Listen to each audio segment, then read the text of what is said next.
that ketchup bottle. Okay, for all of you who don't know who I am, my name is Garrett Lowe, and I'm a resident of Millbrook First Nation. I helped organize this cultural event. You know, I was doing a lot of back and forth with Gina Taylor from Juwi, and a little confusion along the way, but we got everything straightened out. And I just want to say it's truly an honor to be here, being here in this community and seeing such a great thing like this happen. And I just want to, from the bottom of my heart, I'd like to thank Juwi, along with Millbrook First Nation and Eskazoni, for inviting my brothers, Eastern Eagle Singers, who come from Sebaganagity, or Indian Brook. And a little history about the drum group. We've been together for 25 years. Me personally, I've been singing with the group over the last 6. But you know, with this drum, it's a very special thing, and it's a special bond. You know, we're all considered brothers and all equals around this drum. So it's just want to say thank you for inviting us. Also, we brought some friends with us. Here we have a young girl from Millbrook First Nation. She's a fancy shawl dancer, and her name is Tam Millier. So you want to put your hand up, Tam?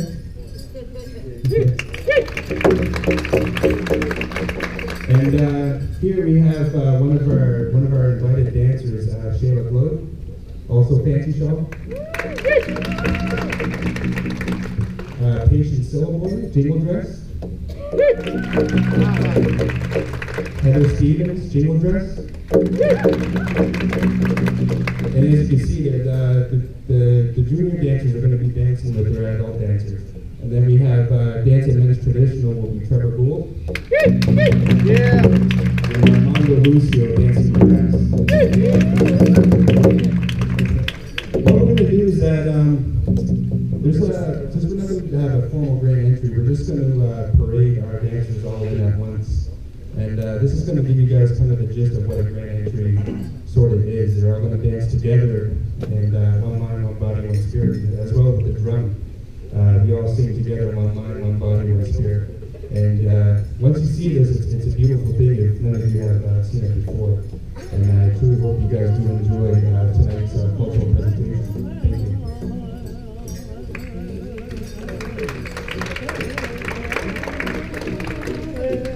Thank you.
ceremony, or you're going to have a Choctaw ceremony, or what have you, or Arapaho ceremony. And so, out of that necessity to kind of intermingle or combine different tribes and traditions, that's one of the ways that people say that powwow came about. You have to somehow take the very specific essence of what a unique tribal ceremony was, and just keep that part that was very, what they call now intertribal, that can be passed on from one tribe to the next. So a lot of the songs that are sung at powwows now, the words have been taken out in order for a singer, regardless of what his tribal background may be, whether he's Choctaw, Mi'kmaq, Mohawk, the songs just have vocables in them. So it's a lot of hey, ah, ho, way, oh, hey. There's no, some songs we still put words in them, but for the most part, in intertribal powwows, you'll hear a lot of words that just have vocables.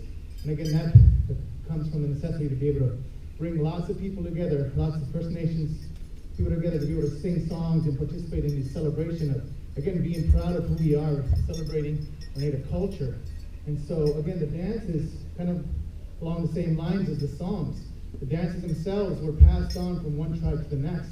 They were taught, they were given, in some sense, from one tribe to the others and kind of passed on across Indian country. So there's a lot of protocol that comes with a lot of these dances, the way we dress, our regalia. Certain parts of the regalia are kind of a requirement if you're going to dance a certain style. Just like the northern traditional is a man's dance, it's a warrior's dance. You'll never see a woman dancing a men's northern traditional, because that's not the origination of it, it's not where it came from. And so again, a lot of these dances have their history and have their place and tribe where they came from.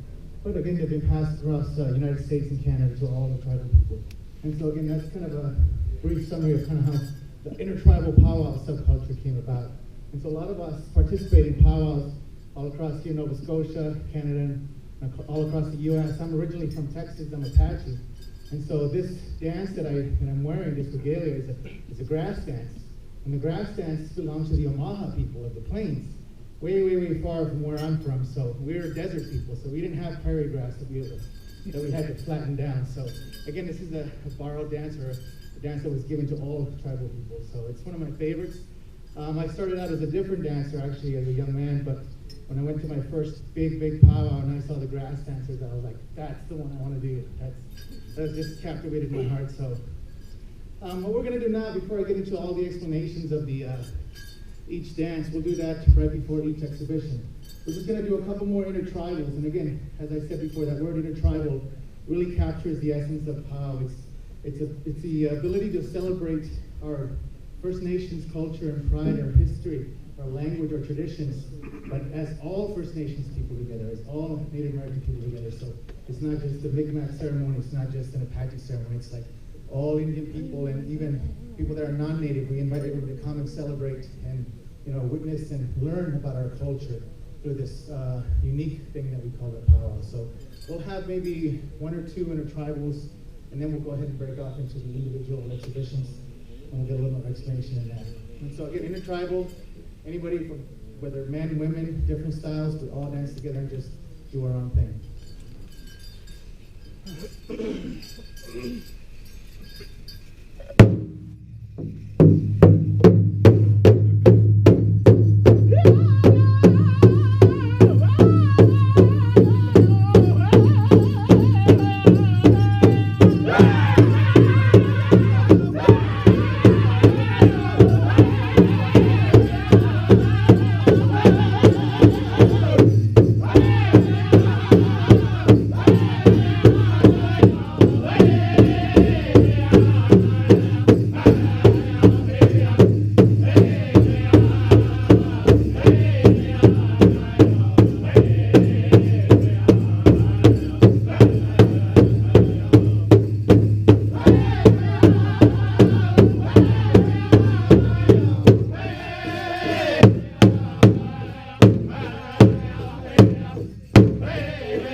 Hey, hey, hey, hey, hey.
Like that one.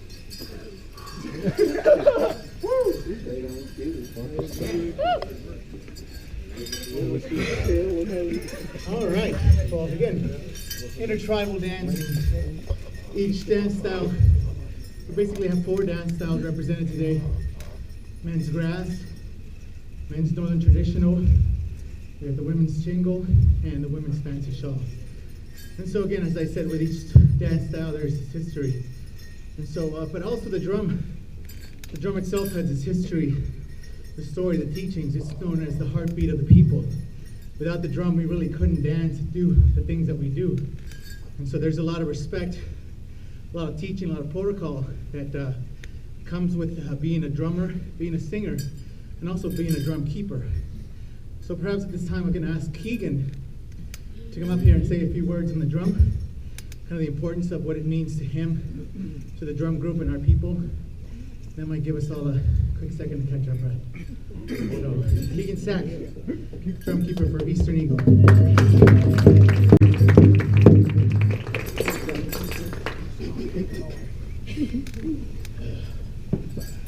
All right, like you said, my name is Keegan Sack. I'm the drum keeper for Eastern Eagle Singers.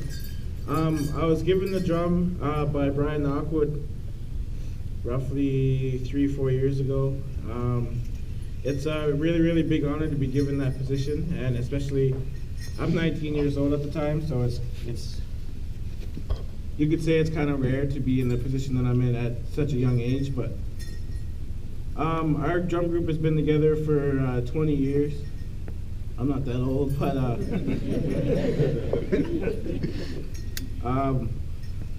in the past, our drum has been to powwows all over North America.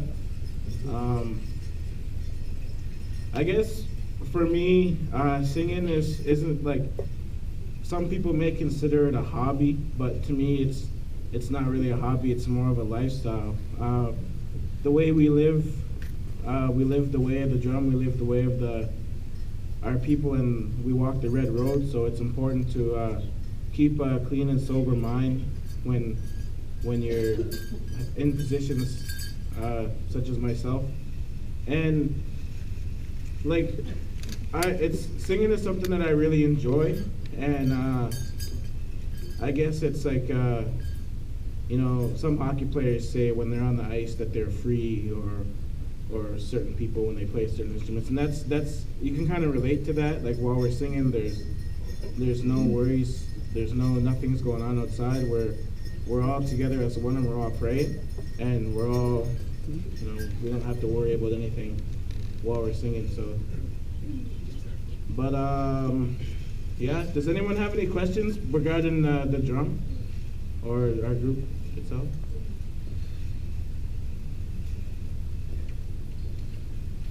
Yep. What kind of skin is used for the top?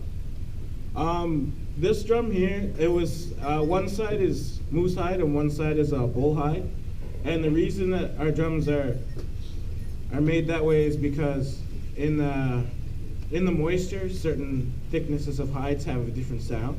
So thinner hide would sound better on a dry day, but a thicker hide would sound better on a more moist day. So it all depends, each side sounds different. And then we have a couple other drums that are just straight up moose hide, and then some of them that are just bull hide. So yeah.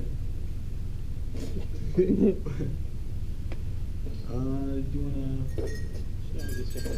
All right, thank you. There's a big responsibility that comes with the drum. There's a lot of teachings. It's kind of one of the ways that our people stay united, stay strong, and that the culture stays alive among not only our elders, but it's important to pass all those teachings and those lessons and the cultural importance of our values, such as drum making, singing, song making, and dances to the youth. A lot of that is centered around our language, which is why language is such an important factor and has a high place in our communities, to try to bring the language either back from maybe a place where it hasn't been as strong in the past, or again just kind of reinforcing the language all the way from the very earliest, so they can start to speak to, you know, referring or going back to it and just refreshing it if you haven't used it in a while, because a lot of people do believe that all our culture and our beliefs and our traditions really stem from our knowledge and practice of our language. And so the drum itself, again, there's a lot of teachings that go behind making a drum. Jesse and myself, we both are drum makers. We make hand drums, big drums. And so there's a lot of things that you have to prepare. There's a lot of things you have to do to prepare to make a drum. Spiritually, there's always a teaching that says you should smudge and cleanse yourself, kind of just rid yourself of any, you know, confusion, any animosity that you might have in your head or your heart, in your spirit, before you basically engage in an act of creation, such as beadwork, a drum, because you don't want that kind of to carry over to, especially if you're making that for somebody else. You want to have only positive thoughts, the well-being of the other person, or persons that may be using that object. And so there's a lot, again, as I said, a lot of teachings that go behind drum making, stick making, regalia making, especially when it comes to feathers. Feathers are one of those revered sacred objects in our communities because of what the eagle represents to many of us. It's considered almost like the speaker between the Creator and ourselves. It's an intermediary, if you will, because it's the highest flying, the strongest hunter. You know, there's a lot of things that we can learn from just observing our fellow beings out there in creation. So there's a lot of life lessons that we can take from that. And so the eagle teaches us a lot about how to live, how to survive, how to endure certain difficulties. And so which is why we carry the eagle feather and the eagle as such a sacred, revered being. All right, so maybe what we'll do, do you want to do, yeah, maybe I'll just give Trevor the mic for a second and have him share a little bit about his personal journey.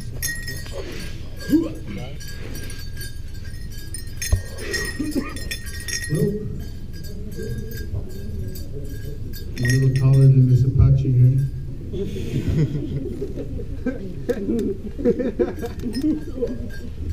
My name is Trevor Gould. I come from Bopengek, which is outside of Antigonish. I live in Indian Brook. I'm a men's northern traditional dancer. I've been dancing for about 12 years now. 31, but I've been singing since I was 9. Where I grew up, language and culture, when I was young, it wasn't very prominent. Not a lot of people did it. Still today, not a lot of people speak our language. But how I got into this was like, just give me a second. Like Armando was saying, people were bringing teachings over from out west to here. And where I grew up, a lot of people were going out to South Dakota and bringing Lakota teachings into our community and sharing ceremonies and stuff. And a lot of people from South Dakota came to live in our reserve.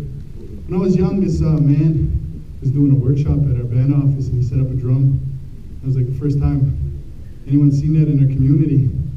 And right away, I told myself that's what I wanted to do. I wanted to start singing. So I started learning Mi'kmaq songs and everything that I could learn about singing and drumming. I was soaking it in at a young age, and gathered a bunch of my friends, and we started singing, and we made our own group. And then from there, we started traveling. Like I said, I've been a singer most of my life, and singing comes first for me. And like Keegan said, it's a lifestyle.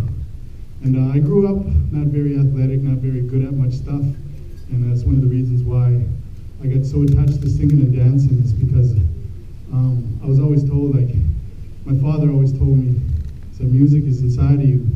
Everyone's born with music inside, with the dance.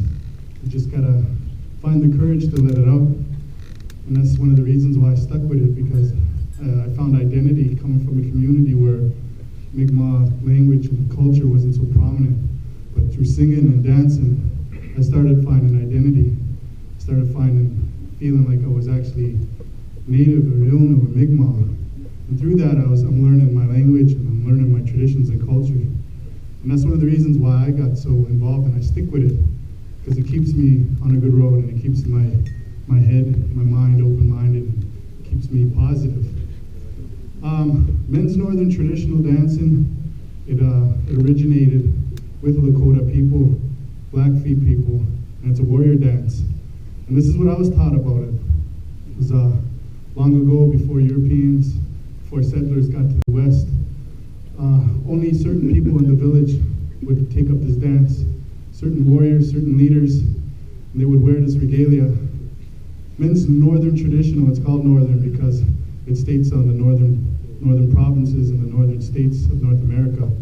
And they would celebrate a battle, they would celebrate a hunt. When they would get back into their village, whether it was a success or not, they would celebrate it in a good way. And they would wear this regalia in honor of everything. And through their dance, they're going to be telling a story. And that's what it is. Every piece of the regalia that they're wearing, everything that's part of it is telling. Every beat that they're doing, every dance move to go along with the beat is telling that story, evolving that story, to showcase that celebration of that battle, of a death, or a hunt, a successful hunt. Everything that they're doing in that dance is telling that story. But also it's giving thanks. Everything that Native Americans do, we're praying. Everything's a way of prayer for us, dancing, singing. And while we're dancing, giving thanks for everything that we're doing, anything in celebration, we're giving thanks as well. We're honoring those spirits. Everything that I'm wearing, all these eagle feathers, everything that symbolizes on my regalia, all the movements that I'm making that mimic all the animals, I'm giving thanks for their teachings. Because that's what the Lakota people, that's what they believed. Like Armando said, this is not a Mi'kmaq dance, but I do my best to make it as Mi'kmaq as I can. I put Mi'kmaq symbols in it. I put Mi'kmaq core work, Mi'kmaq hieroglyphics. I do my best to make it unique to me. But I respect the dance style, like the certain items that I wear in my regalia. I try to honor the Lakota tradition, the Lakota tradition by the things that they wear to make it men's Northern tradition, because we adopted that dance style to here. And I do my best to honor that, but as well, I do my best to make it my own, to make it unique. Yeah. So right now, we're going to be doing a song. It's a duck and dive song. What I was taught about it was that right now, it's a song that showcases men's northern traditional dancing. And it's usually only traditional dancers that dance to it, but sometimes you see grass dancers do it as well. It started off as an honor song because the story is very sad. The Nez Perce people, there was a massacre. The United States Army, as history knows, were trying to eradicate the Native Americans in the West. And the warriors were gone away from the village, and the United States Army seen this as an opportunity to come in and take the village out, kill all the women, kill all the children. All the warriors were gone. Far away, they could hear the cannons shooting at their village. By the time they got back, it was too late. Their whole village was wiped out. So in honor of this, the Nez Perce warriors developed this dance to honor those people that died in their village. So every time the beat hits down, it represents the cannons coming through their village, and they're ducking to get out of the way. Like I said, it started off as an honor song, and it still is in most parts of Nez Perce country especially.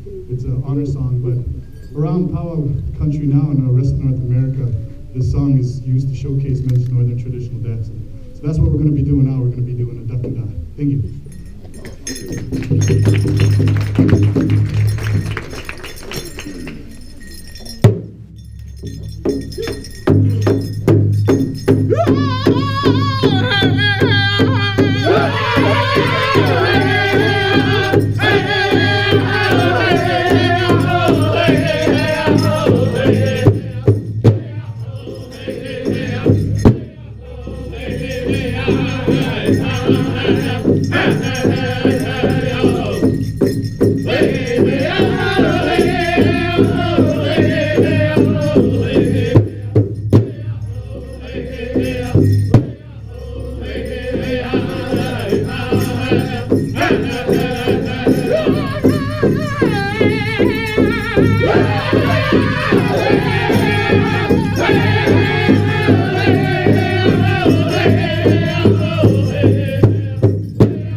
History about the jingle dress. So come on, girls.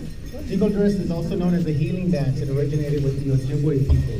Like story goes, that there was a grandfather in that village. He had a granddaughter who was very, very ill. And so he went to the Creator. He started doing ceremony and praying, and through this vision that was given to him, he was taught about this dress. The Creator told him to teach the women to make this dress and make these, do this dance and teach it to bring your granddaughter out in these dresses and have her come out into the circle, and if you heed to my teaching and pass it on, and the granddaughter will be healed. The name of that young woman was Maggie White in Ojibwe, and it's one of the dances that has been adopted across Indian country. And so this dress is also known as a healing dress because the grandfather did everything that he saw in his vision, and through the dance, his granddaughter was healed. And so a lot of times, many people will come to these dancers and just make prayer requests to offer a bit of tobacco, which is one of the 4 sacred medicines that we have. And so they give them the tobacco and just pray for a specific individual, a certain need, or maybe just for the community, people in general. And so again, these young ladies in this dance style, known as the jingle dress, or the prayer dress, or healing dress, is very, very special there across in the country. So they're going to give us just a straight song exhibition. Take it away, girls.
Stories on how the dress came to be.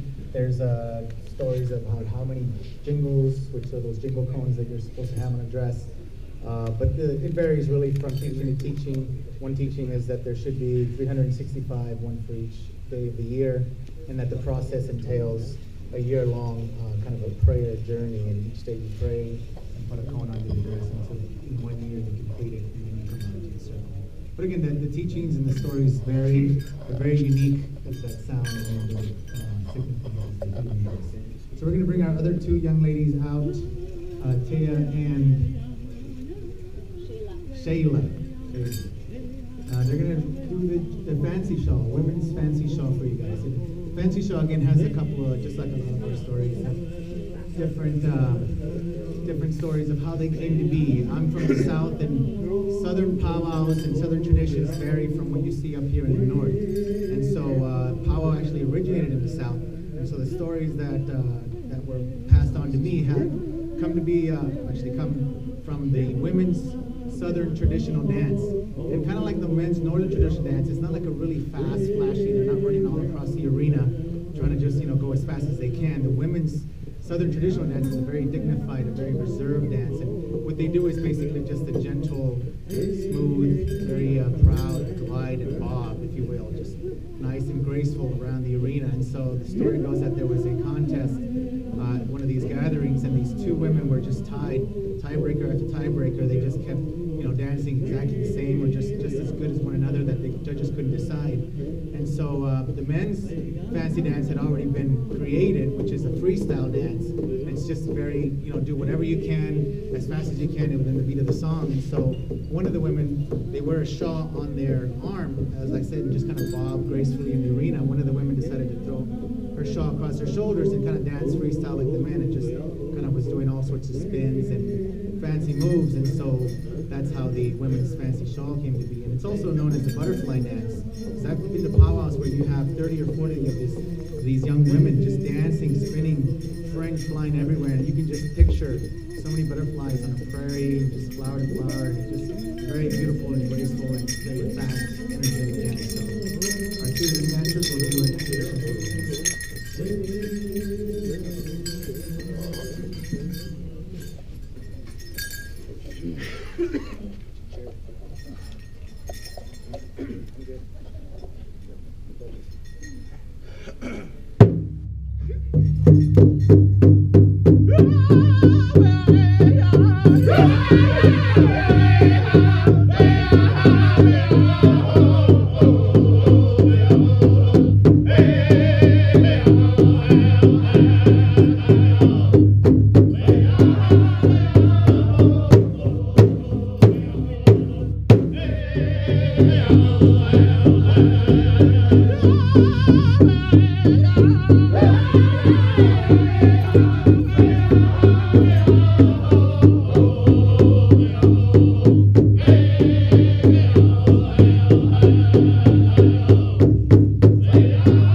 Last but not least, it's myself. Again, I'm Apache from Texas.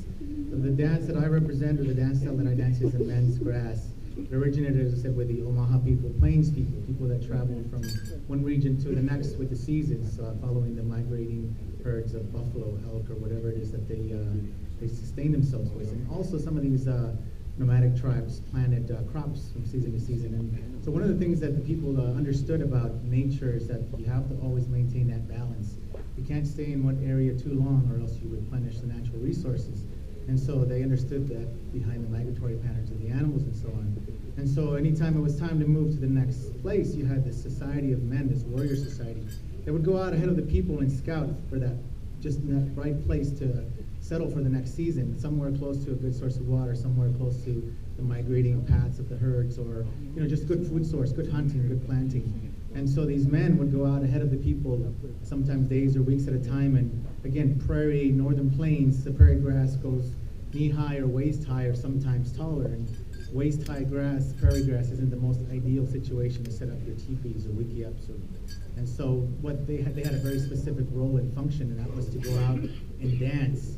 Their singers would sing, and they would dance and flatten a large enough area and clearing so that the rest of the people could come and bring their dwellings and set up for the next season. And so as they danced, the story goes that they would, basically, I've seen pictures of old grass dancers, and it's just a belt, breechcloth or aprons, maybe some cuffs, corky roach, and maybe some bells and some mocks. Not really a lot of what you see today.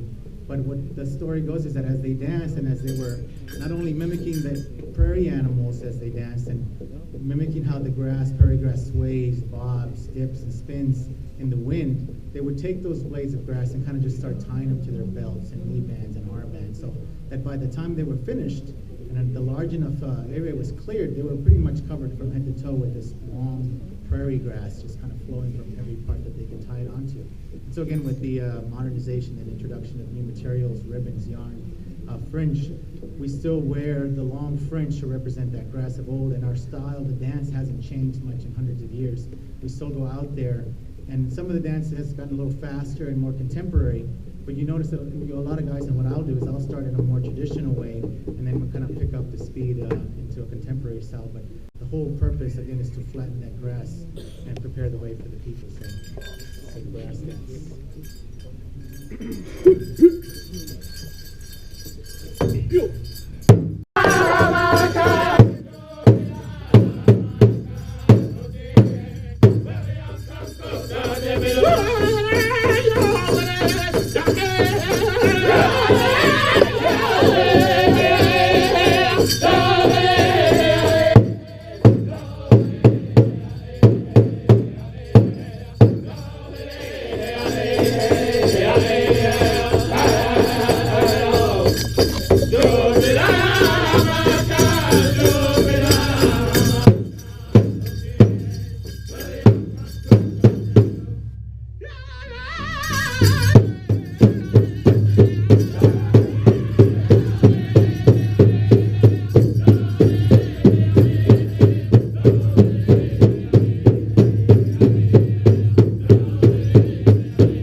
Give our dancers another round of applause.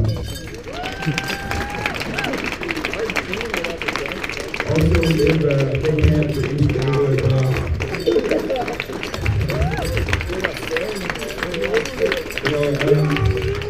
As you can see, the drum is a very powerful tool. With the drum, we complement the dancers, and with the dancers, they complement the drum. So, all in all, we need one another. As Armando mentioned earlier, that drum represents the heartbeat of Mother Earth, and it's truly an honor, to be here today to celebrate this big event, for our community, and all of our dancers pretty much will reside in the community, and and the singers as well. So it's truly an honor.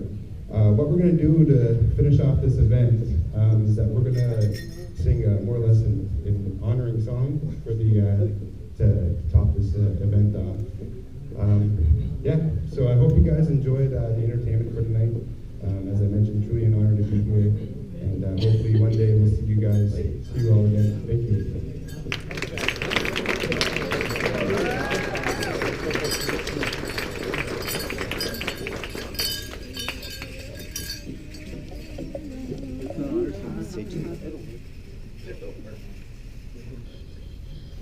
I'm just going to ask all of you guys to stand as well.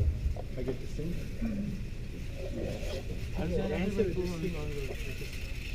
You just sing it.